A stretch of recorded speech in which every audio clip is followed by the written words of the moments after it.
Hello बच्चों, कैसे हो? मोमो खाता हूँ चटनी लगाकर। कोई भी लड़की फ्रंट बेंच पर नहीं बैठेगी। जाओ सबसे लास्ट में बैठो क्लास में। मोमो सर, जो आप कर रहे हो ये बहुत गलत है। आप जेंडर के बेसिस पे डिस्क्रिमिनेशन कर रहे हो। बस लड़कियां लड़की हैं, सिर्फ इसी वजह से आप उन्हें क्लास में सबसे लास्ट बेंच पर बिठा रहे हो।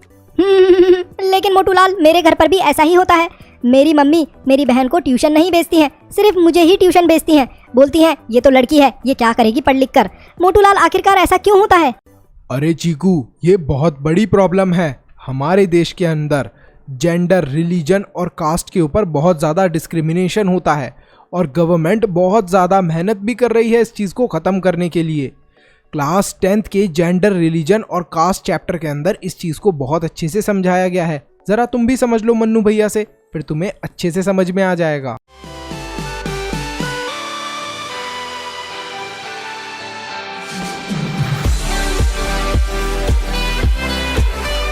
Welcome everyone. आज हम पढ़ने वाले हैं क्लास 10th का जेंडर, रिलीजन एंड कास्ट। देखो, इस चैप्टर के अंदर हमें देखने को मिलेगा कैसे जेंडर के बेसिस पे, रिलीजन के बेसिस पे और कास्ट के बेसिस पे लोगों को डिस्क्रिमिनेट करा जाता है।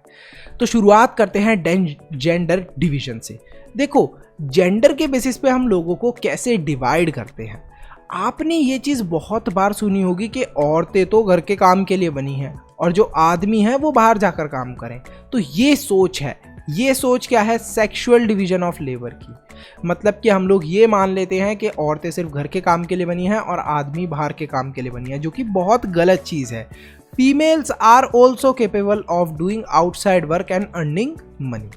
अब ये जो बिलीफ है ये बायोलॉजिकल नहीं है, मतलब कि इसके अंदर कुछ भी साइंस वगैरह नहीं है। बस लोगों ने ऐसी सोच बना ली है, सोशल सोच है लोगों की, ऐसी एक्सपेक्टेशन है और स्टीरियोटाइप है कि औरतें घर का काम करें और आदमी बाहर का काम करें। अब पेट्रियार्कल सोसाइटी क्या होती है? एक ऐसी सोसाइटी जहां पर मेल डोमिनेटिंग होते हैं। अब डोमिनेटिंग का मतलब क्या होता है? यहाँ पर ज़्यादा इंपॉर्टेंस मेल को दी जाती है और ये माना जाता है जो लाइन ऑफ डिसेंट है उसको ट्रेस करा जाता है थ्रू फादर्स। मतलब अगर घर खानदान के बारे में बात होती है तो ये बात होती है, अच्छा रामलाल जी का बेटा है, अच्छा रामलाल जी का बेटा है। ये नहीं बोला जाता, मदर का नाम कहीं नहीं लिया जाता कि अच्छा श्यामा देवी का बेटा है। तो इस तरीके से नहीं बोला जाता। तो रामलाल जी और श्यामा देवी क्या थे? दो एक बच्चे के पेरेंट्स हैं। तो वहाँ पर क्या बोला जाता है कि फादर के नाम से उस सोसाइटी के अंदर याद करा जाता है। इन पेट्रियार्कल सोसाइटी जो लाइन ऑफ डिसेंट है वो ट्रेस करी जाती है through fathers only.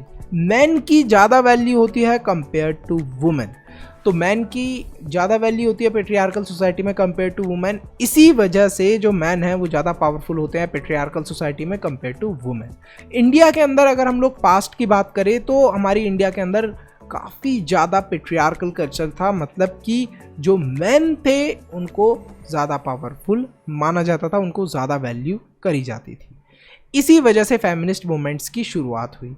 Feminist movements के अंदर औरतों ने सिर्फ एक चीज़ की डिमांड करी, वो थी equality between man and women. हम लोगों को मेंस की तरह इक्वली ट्रीट करा जाए, हम लोग भी बाहर काम करने जा पाएँ। तो इस तरीके की डिमांड करी फीमेल्स ने, वुमेन्स ने, जो कि बिल्कुल सही थी। वुमेन्स को बहुत तरीके से ओप्रेस करा जाता था। बहुत सारे तरीके हैं, जैसे कि लिटरेसी रेट। अगर आप लिटरेसी रेट देखो तो औरतों को कम पढ़ाया जाता है। ओनली 65.46% वुमेन्स हैं जो कि लिटरेट होती हैं। और कंपेयर टू मैन कितने लिटरेट है हमारी कंट्री के अंदर? 82.14%। तो आदमियों को ज़्यादा पढ़ाया जाता है कंपेयर टू वुमेन्स।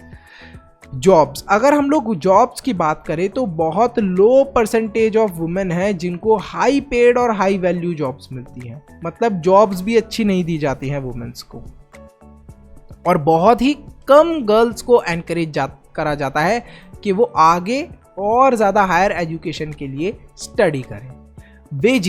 वेजेस की बात करें तो एक इक्वल वेजेस एक्ट आता है। इसके अंदर क्या होता है कि जो वुमेन्स हैं उनको सेम अमाउंट ऑफ मनी मिलनी चाहिए। अभी इक्वल वेजेस एक्ट तो ये कहता है, जैसे एग्जांपल के लिए इस पेन को लिया।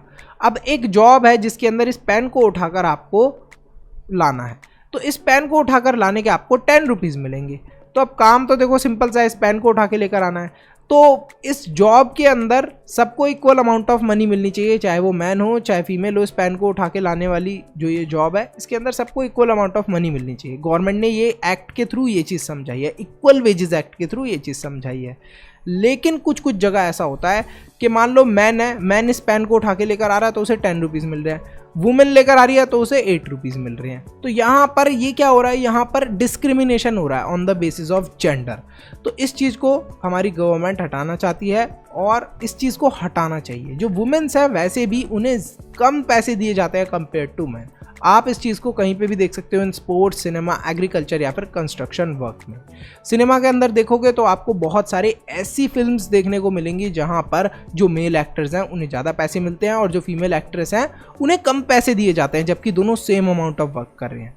सेक्स रेशो, ज़्यादातर पेरेंट्स प्रेफर करते हैं कि बॉय चाइल्ड हो और गर्ल चाइल्ड ना हो।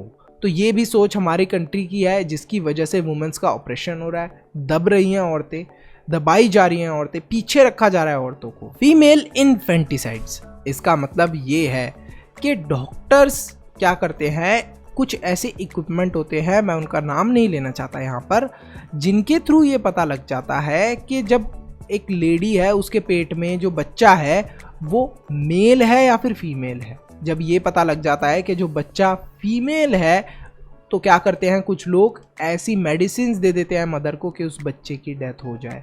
तो ये चीज़ काफ़ी गलत है। डॉक्टर्स इस चीज़ में हेल्प कर रहे हैं लोगों की, तो गवर्नमेंट ने कुछ ऐसे लॉ बनाए हैं कि इस चीज़ को रोका जाए। और इसी चीज़ की वजह से अनफेवरेबल सेक्स रेशो होता है। इसका मतलब क्या है, देखो जब हम लोग लड़कियों को मार देंगे तो बचेंगे कौन, लड़के। अब लड़कों की क्वांटिटी बहुत ज़्यादा हो जाएगी लड़कियों से, तो इस वजह से अनफेवरेबल सेक्स रेशो हो जाएगा, जो चीज़ गलत है। फिर सोशल इविल भी देखने को मिलता है सोसाइटी के अंदर और अर्बन सेंटर्स में। ये माना जाता है कि जो सोसाइटी है वो वुमेन्स के लिए सेफ़ नहीं है, बाहर जाना लड़कियों के लिए सेफ़ नहीं है। अच्छा, इस चीज़ को आप कमेंट करके बताना कि आपने घर में इस चीज़ को सुना है। मैंने बहुत बार सुना है कि औरतों के लिए बाहर जाना सेफ़ नहीं है। और डाउरी हैरेसमेंट भी होता है। डाउरी हैरेसमेंट मतलब कि औरतों से, लड़कियों से डिमांड करा जाता है कि हमें है ना दहेज दो, दहेज दो। फिजिकल अब्यूज़ होता है, सेक्सुअल हैरेसमेंट होता है। इतनी सारी प्रॉब्लम्स वुमेन्स को फेस करनी पड़ती हैं। इसी वजह से वुमेन्स ऑप्रेस हो रखी हैं। वुमेन्स का अगर हम लोग पॉलिटिकल रिप्रेजेंटेशन देखें तो वो भी बहुत कम है। अगर हम इंडिया की ही बात करें तो इंडिया के अंदर कभी भी 5% से ज़्यादा वुमेन्स विधानसभा के अंदर प्रेजेंट नहीं हुई हैं और कभी भी 12% से ज़्यादा वुमेन्स लोकसभा के अंदर प्रेजेंट नहीं हुई हैं। तो आप देख सकते हो इंडिया के अंदर पॉलिटिक्स के अंदर भी कितनी कम वुमेन्स हैं। Religion, communalism and politics.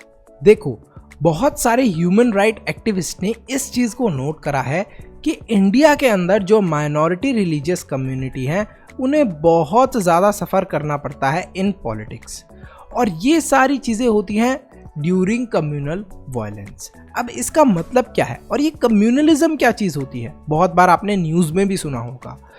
Communalism का मतलब बहुत सिंपल है, एक पर्टिकुलर कम्युनिटी जैसे कि हिंदू या फिर मुस्लिम या फिर क्रिश्चियन, वो ट्राई करे कि सिर्फ और सिर्फ हमारा ही जो इंटरेस्ट की बातें या हमारे ही जो भले की बातें हैं वो पहले पूरी हो, उसे ही बोलते हैं हम लोग कम्युनलिज्म।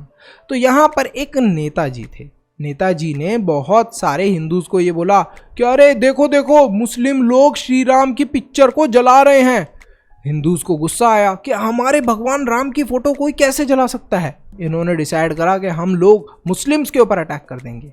लास्ट में नेताजी ने सारे जितने भी हिंदू लोग थे उन्हें बोल दिया कि मैं तुम लोगों के साथ हूँ। जितने भी हिंदूज थे खुश हो गए, बोलते अरे वाह, नेताजी तो हमारे साथ हैं, हमारे फायदे की बात कर रहे हैं, तो हम तो इन्हें ही वोट देंगे। तो अब नेताजी के वोट पक्के हो गए। अब नेताजी ने सेम ट्रिक मुस्लिम्स के साथ करी। मुस्लिम्स के पास गए, बोला देखो देखो हिंदू लोग अल्लाह की पिक्चर जला रहे हैं। तो मुस्लिम लोगों को भी गुस्सा, उन्होंने बोला अब तो हम हमला कर देंगे हिंदूज के ऊपर।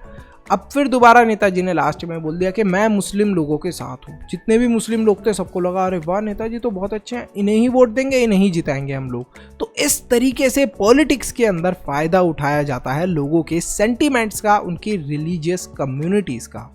तो कम्युनल पॉलिटिक्स आपको समझ में आई। Problem in the society begins when one religion is pitted against one other. एक दूसरे रिलीजन को लड़ाया जाता है, हिंदू और मुस्लिम्स को लड़ाया जा रहा है। लेकिन एक्चुअली में क्या ऐसा कुछ हुआ था?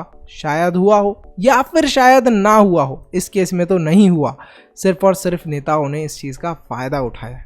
प्रॉब्लम तब सीरियस बनती है जब एक रिलीजन डिमांड करता है कि जो अपोजिट रिलीजन है उसकी बातें ना सुनी जाए और हमारी ही बातें सुनी जाए। मान लो ये नेताजी सिर्फ हिंदूज़ के फेवर में काम करने लगे, जैसे कि मान लो अगर कोई एक ऐसा एरिया है जहाँ पर मुस्लिम लोगों की पॉपुलेशन ज़्यादा है और एक एरिया है जहाँ पर हिंदू लोगों की पॉपुलेशन ज़्यादा है, तो ये नेताजी किनको सपोर्ट करते हैं? हिंदूज़ को।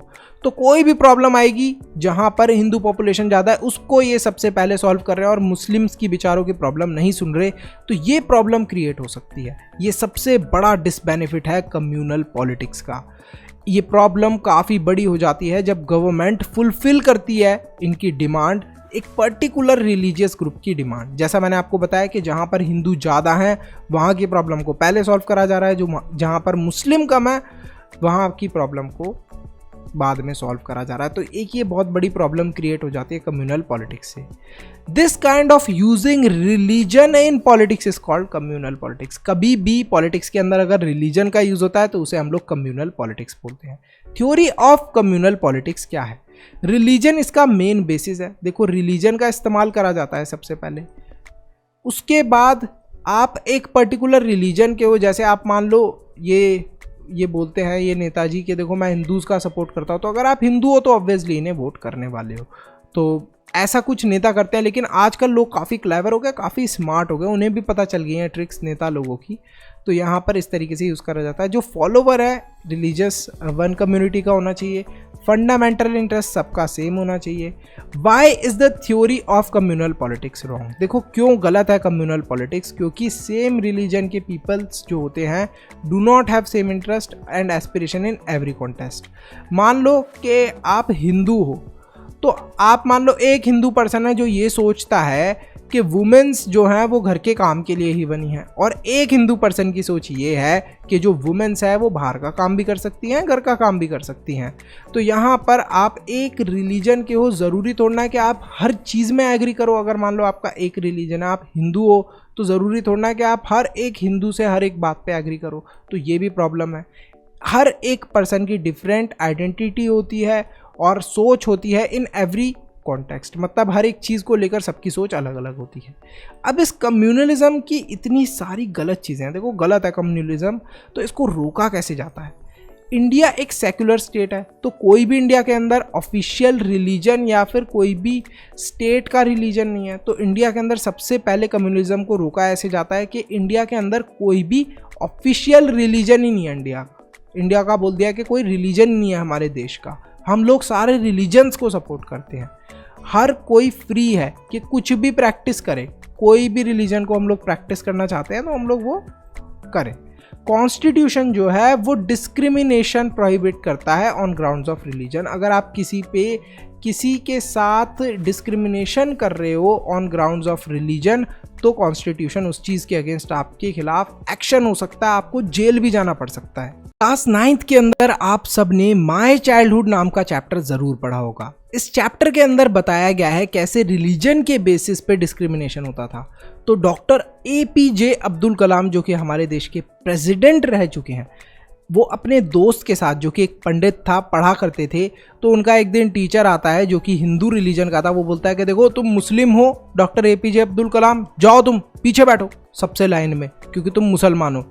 और इनके फ्रेंड को भी डांटने लगता है कि तुम एक हिंदू हो के, पंडित हो के कैसे एक मुस्लिम के साथ बैठे हो।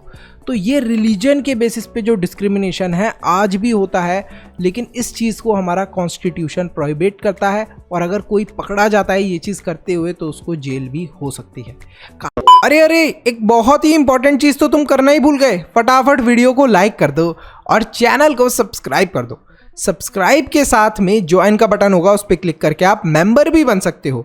अब मेंबर बनने के क्या बेनिफिट हैं और मेंबरशिप क्या चीज़ है? मेंबरशिप पेड है और मेंबर बनने के आपको बहुत सारे बेनिफिट्स मिलने वाले हैं जो आपकी पढ़ाई में बहुत हेल्प करेंगे। एक तो आपके डाउट्स फटाफट क्लियर कर दिए जाएंगे अगर आप मेंबर बनते हो। एक्सक्लूसिव लिंक मिलने वाला है आपको नोट्स का, जिन नोट्स से हम लोग पढ़ा रहे हैं वीडियोस के अंदर वो आपको मिलने वाले हैं। सैम्पल पेपर्स मिलने वाले हैं। अब ये जो सैम्पल पेपर्स हैं ये बहुत इंपॉर्टेंट है, आपकी पूरी एग्ज़ाम के लिए प्रैक्टिस हो जाएगी अगर आपने इन सैम्पल पेपर्स को सॉल्व कर लिया और इन सैम्पल पेपर्स की हेल्प से ही आप 95+ स्कोर कर सकते हो। और भी बहुत सारे बेनिफिट हैं, लेकिन अब हम आगे अपने वीडियो को कंटिन्यू करते हैं। Caste and politics. अब ये कास्ट क्या चीज़ है? रिलीजन तो हमें समझ में आता है, लेकिन कास्ट क्या चीज़ है? अगर हम लोग हिंदू रिलीजन की भी बात करें तो उसके अंदर भी कास्ट सिस्टम है। जो सबसे ऊपर है वो है ब्राह्मण्स और जो सबसे नीचे हैं वो दलित लोग माना जाता है। तो यहाँ पर लोअर कास्ट जो लोग होते हैं उनको गलत तरीके से ट्रीट करा जाता है। जैसे पहले ज़माने में जो पंडित लोग हुआ करते थे वो मंदिर के अंदर लोअर कास्ट लोगों को नहीं आने देते थे, बोलते थे lower caste people not allowed in मंदिर। और यहाँ तक कि अगर किसी को पानी भरना होता था किसी वेल से and he is a lower caste person, तो उसको पानी भी नहीं भरने दिया जाता था कुएं से, कि तुम लोअर कास्ट के इंसान हो, तुम हमारे कुएं से पानी नहीं भरोगे, जाकर दूसरी जगह से पानी भरो। हमारा कॉन्स्टिट्यूशन भी कास्ट सिस्टम के अगेंस्ट है, लेकिन आखिरकार अभी भी कास्ट सिस्टम क्यों एग्जिस्ट करता है? पुराने ज़माने में तो था, लेकिन अभी क्यों एग्जिस्ट करता है? क्योंकि ज़्यादातर जो लोग हैं वो सेम मेंबर होते हैं किसी एक सेम कास्ट के, एक कम्युनिटी के, तो वो सेम चीज़ को प्रैक्टिस करते हैं एक साथ। लोग प्रेफर किस चीज़ को करते हैं? लोग प्रेफर ये करते हैं कि अपनी ही कास्ट के अंदर शादी करें या अपने ही ट्राइब के अंदर शादी करें।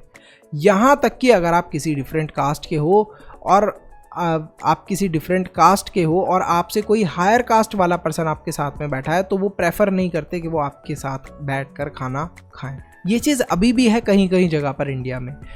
अनटचेबिलिटी अभी भी इंडिया के अंदर ख़त्म नहीं हुई है। अनटचेबिलिटी मतलब यही चीज़, जैसे कि मंदिर के अंदर नहीं आने देना। कोई अगर लोअर कास्ट का पर्सन है तो वो आपके घर को टच नहीं कर सकता, क्योंकि आपका घर गंदा हो जाएगा अगर किसी लोअर कास्ट के पर्सन ने उसे छू दिया तो। जो कास्ट ग्रुप है उनको एक तरीके से एक्सेस मिलता है टू एजुकेशन और फिर वो अच्छे से कंटिन्यू कर सकते हैं। कुछ कास्ट ग्रुप को ऐसा मिलता है ऑप्शन, जो अच्छी कास्ट वाले होते हैं, अपर कास्ट वाले होते हैं, वो एजुकेशन अच्छे से ले सकते हैं। जो लोअर कास्ट वाले हैं, जैसा अभी मैंने आपको बताया था कि यहाँ पर देखिए रिलीजन के बेसिस पे डिफ्रेंसिएशन हो रहा था, लेकिन कास्ट के बेसिस पे भी होता था। जो दलित्स होते थे उनको बोल दिया जाता था कि तुम क्लास के बाहर बैठो या एक अलग कोने में बैठो, लोअर कास्ट के हो क्योंकि तुम। तो ये सारी चीज़ें होती हैं कास्ट और पॉलिटिक्स के अंदर। कास्ट के अंदर एक अनइक्वालिटीज़ होती है, तो कास्ट की वजह से काफ़ी ज़्यादा पॉलिटिक्स भी इन्फ्लुएंस होती है। अब एक ऐसी जगह है जहाँ पर बहुत ज़्यादा हिंदूज़ रहते हैं, मेजॉरिटी हिंदू है, तो कोई भी पॉलिटिकल पार्टी प्रेफर करेगी कि हम एक वहाँ पर ऐसा कैंडिडेट चूज़ करें या फिर एक ऐसा पर्सन चूज़ करें इलेक्शन के लिए जो कि हिंदू हो। तो लोग ये सोचेंगे अरे ये तो हमारे ही रिलीजन का पर्सन है, तो हिंदू है, तो हम इसे ही वोट दे देंगे। तो ऐसा कुछ पॉलिटिकल पार्टीज सोचती हैं और ऐसा ही इंडिया के अंदर करती भी हैं। कुछ ऐसी पॉलिटिकल पार्टीज होती है, जैसे यहाँ पर हिंदू था तो यहाँ पर हिंदू की मेजॉरिटीज़ थी, ज़्यादा हिंदू लोग थे, तो यहाँ पर एक ऐसे पर्सन को चूज़ करा जो हिंदू रिलीजन का था, तो शायद लोग इसे वोट देकर लीडर बना लें अपना।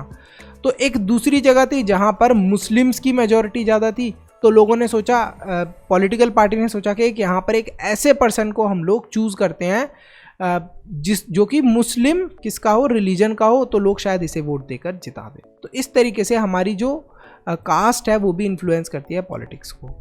When parties choose candidate in election they keep in mind the caste, the composition of the constituency. तो इस चीज़ का बहुत ज़्यादा पार्टीज ध्यान रखती हैं, कास्ट का, रिलीजन का। पॉलिटिकल पार्टीज और जो कैंडिडेट्स हैं वो ज़्यादातर अपनी कास्ट के लोगों को क्या करें, अपील करें। ये लगना चाहिए, जो जितने भी लोग हैं यहाँ पर हिंदू लोग रह रहे हैं उन्हें ये लगना चाहिए कि अच्छा ठीक है, ये तो हमारी ही कास्ट का, हमारे ही रिलीजन का पर्सन है, तो हम इसे ही वोट देंगे। Caste alone can not determine the Indian election. अब ये जो कास्ट का सिस्टम है, सिर्फ इसी के बेसिस पे पूरा का पूरा इलेक्शन डिसाइड नहीं हो सकता। तो और क्या फैक्टर्स होते हैं देखते हैं। इंडिया के अंदर कोई भी ऐसी पार्लियामेंट्री कॉन्स्टिट्यूएंसी नहीं है जहां पर clear majority of one single caste हो। जैसा हमने यहाँ पर इस पिक्चर के अंदर देखा, ऐसा रियलिटी में नहीं है इंडिया के अंदर। ठीक है, कोई भी पार्टी नहीं है जो कि वोट्स जीतती है ऑन कास्ट और कम्युनिटी। जैसे देखो, no party wins the votes of all the voters of a caste और कम्युनिटी। जैसे कि मान लो अगर यहाँ पर हिंदू, आपने एक पर्सन, ऐसे पर्सन को चूज़ करा है जो कि हिंदू है, तो ज़रूरी नहीं है कि सारे हिंदूज़ इसे ही वोट करें। कुछ हिंदूज़ एक ऐसे पर्सन को भी वोट कर सकते हैं जो कि डिफरेंट रिलीजन का और डिफरेंट कास्ट का हो। ये पार्टी नहीं है जो कि वोट्स जीतती है ऑन कास्ट और कम्युनिटी। जैसे देखो, no party wins the votes of all the voters of a caste और कम्युनिटी। जैसे कि मान लो अगर यहाँ पर हिंदू आपने एक पर्सन ऐसे पर to vote only on the basis of caste, तो इसका मतलब ये है कि अगर कास्ट के बेसिस पे ही वोटिंग होती है और बहुत सारे जो पॉलिटिकल पार्टीज़ हैं वो क्या करेंगी कि बहुत सारे जो कैंडिडेट्स होंगे उन्हें सेम कास्ट का चूज़ कर देंगी, तो अब लोगों के पास बहुत सारे ऑप्शन हो जाएंगे चूज़ करने के लिए सेम कास्ट के। मान लो यहाँ पर एक हिंदू एक यहाँ पर अपने पंडित जी को चूज़ करा था एज अ कैंडिडेट, तो दूसरी पार्टी क्या करेगी, दूसरी पार्टी भी एक पंडित को चूज़ कर लेगी, तो लोगों के पास दो ऑप्शन हो गए। फिर तीसरी पार्टी ने भी मान लो पंडित को चूज़ कर लिया, तो प्रॉब्लम क्रिएट हो जाएगी। तो यहाँ पर यही चीज़ बताई गई है। वोटर ज़रूरी नहीं है कि वोटर कास्ट को देख कर ही वोट दे, कुछ ऐसा भी हो सकता है कि वोटर का अटैचमेंट हो टूवर्ड्स इट्स पार्टी, जिस पार्टी को वो वोट दे रहा है, जिस पर्सन को वो वोट दे रहा है उससे उसका अटैचमेंट हो, उसकी आइडियोलॉजी मतलब जो उसकी सोच है उससे अटैचमेंट हो। तो इस चीज़ का भी एक बहुत फ़र्क पड़ता है। ज़रूरी नहीं है कि सिर्फ कास्ट को देखकर ही वोट दिया जाए। The outcome of political expression of caste, हमारी कंट्री और हमारा कॉन्स्टिट्यूशन ये बोलता है कि पॉलिटिकल एक्सप्रेशन ऑफ कास्ट होना चाहिए, मतलब कि जो भी लीडर्स चुने जाने चाहिए वो हर एक डिफरेंट कास्ट के होने चाहिए। तो देखिए, जैसे कि यहाँ पर एक आपने देखा है कि प्रोटेस्ट हो रहा है दलित लाइव्स मैटर, तो दलित भी होने चाहिए कुछ लीडर ऐसा होना चाहिए कि पंडित भी हों, कुछ लीडर मुस्लिम भी हों, मुस्लिम में भी अपर कास्ट लोअर कास्ट सारे हों। तो इस तरीके से क्या होगा, इस तरीके से सबको स्पेस मिलेगा, सब लोग अपनी बात कह पाएंगे। कुछ लोग जो अपॉर्चुनिटी थी फॉर डिसएडवांटेज्ड ग्रुप, वो लोग क्या कर पाएंगे, अपना जो भी उनकी पावर थी, पावर के अंदर उनको शेयर मिल जाएगा। जो भी गवर्नमेंट के रूल एंड रेगुलेशन बनते हैं उसके अंदर वो लोग भी अपनी बातें कह पाएंगे। मान लो दलित्स हैं, दलित्स कोई थे ही नहीं पहले पॉलिटिक्स के अंदर, तो अब क्या है, गवर्नमेंट ने मैंडेटरी कर दिया कि सब लोगों को क्या करना है, पार्टिसिपेट करना है पॉलिटिक्स के अंदर। सारी कास्ट के डिफरेंट कास्ट के लोग होना ज़रूरी है। तो अब डिफरेंट कास्ट का अगर कोई दलित वगैरह आएगा तो वो अपनी प्रॉब्लम भी रख पाएगा गवर्नमेंट के सामने। तो इस चीज़ से क्या हो रहा है, काफ़ी ज़्यादा हेल्प हो रही है। इससे जो सोशल जस्टिस है उसके अंदर भी काफ़ी ज़्यादा चेंज आएगा, मतलब कि it also help them to fight for social justice.